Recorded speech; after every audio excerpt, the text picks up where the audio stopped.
Dan pada kesempatan kali ini saya akan mempresentasikan makalah saya dan kelompok saya yang berjudul Identifikasi Hidrologi Minyak dan Gas di Wilayah Blok Rokan Riau. Pada kali ini saya berkesempatan untuk menjelaskan bab 1 yaitu pendahuluan dari makalah kami.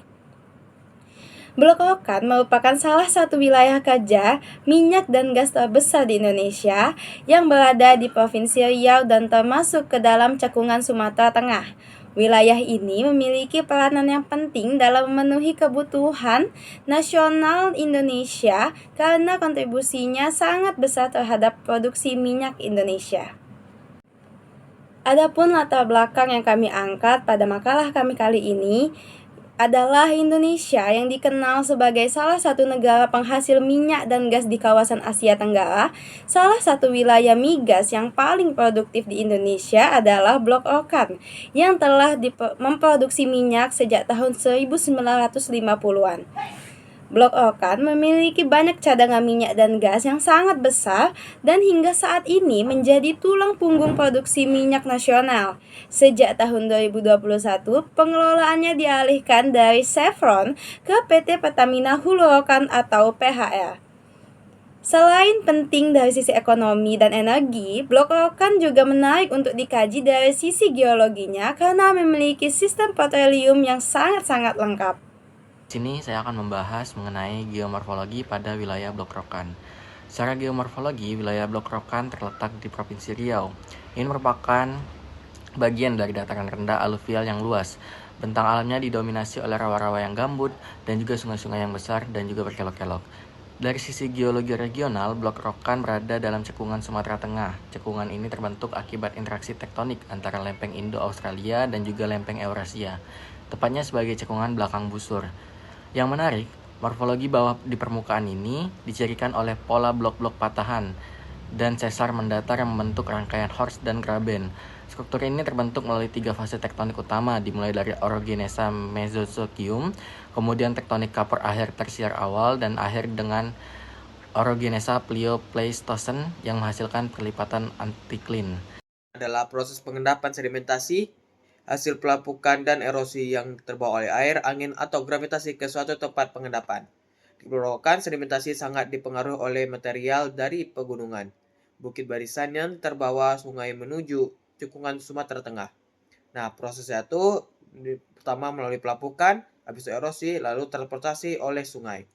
Kemudian diendapkan di cekungan. Daerah Hulu Rokan termasuk dalam wilayah cekungan Sumatera Tengah yang memiliki urutan stratigrafi yang jelas mulai dari batuan dasar hingga endapan permukaan.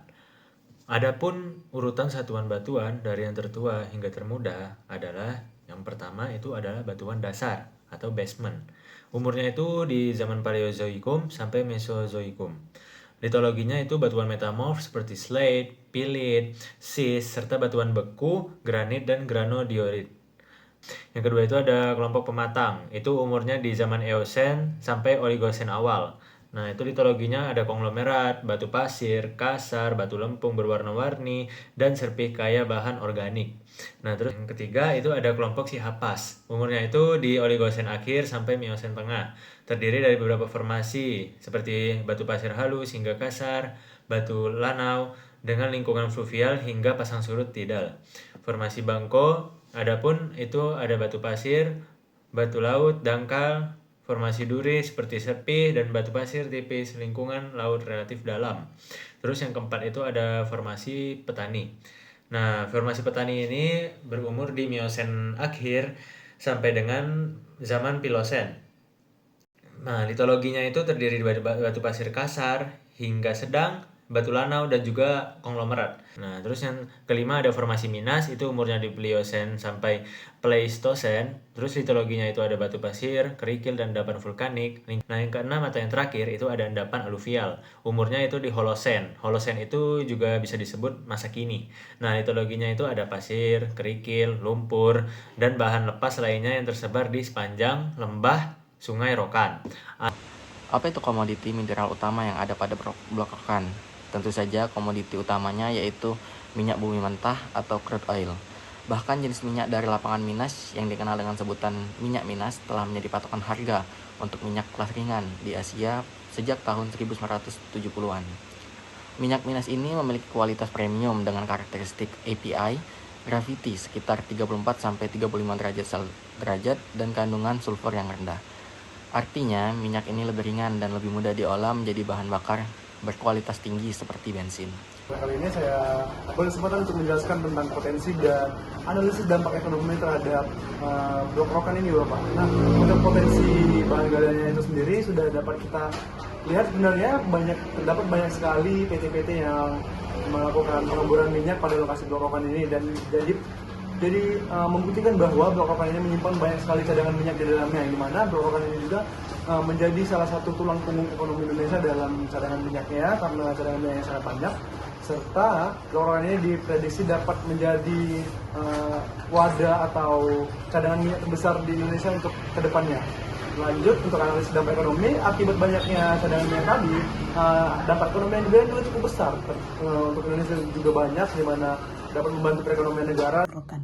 Nah, Blok Rokan sendiri mempunyai luas wilayah kerjanya seluas 6.200 km persegi, di mana luas wilayah ini tersebar di 7 Kabupaten Riau.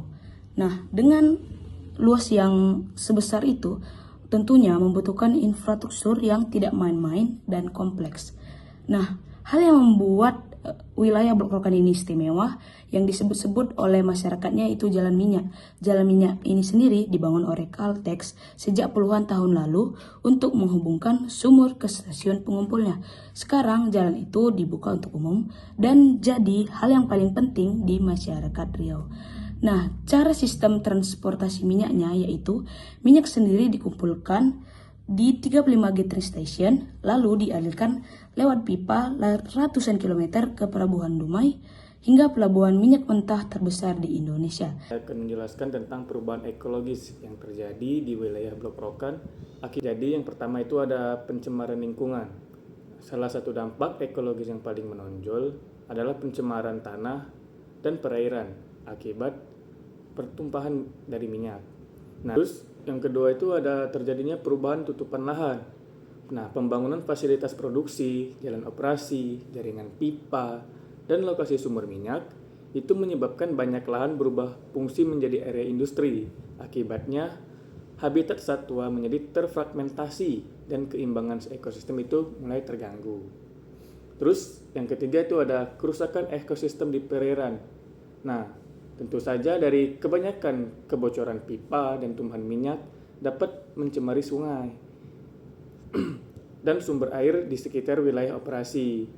Nah, senyawa hidrokarbon ini yang masuk ke perairan berdampak pada kematian organisme air, gangguan rantai makanan, dan penurunan kualitas air secara umum, yang dimana air di sini menjadi sumber utama masyarakat di sana. Terus yang terakhir, upaya pengelolaan lingkungan.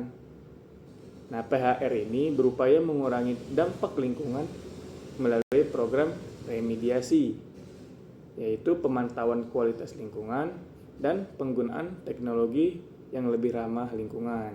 Baik, yang selanjutnya saya akan menjelaskan tentang dampak-dampak yang mengancam yang terjadi di daerah Hulu Rokan. Yang pertama itu di daerah Hulu Rokan, aktivitas pertambangan dihadapkan pada berbagai ancaman geologi yang cukup kompleks dan juga berisiko sangat tinggi, terutama bahaya longsor dan runtuhan lereng yang dipicu oleh kondisi topografi yang berbukit curam serta struktur batuan yang banyak mengalami rekahan dan juga patahan.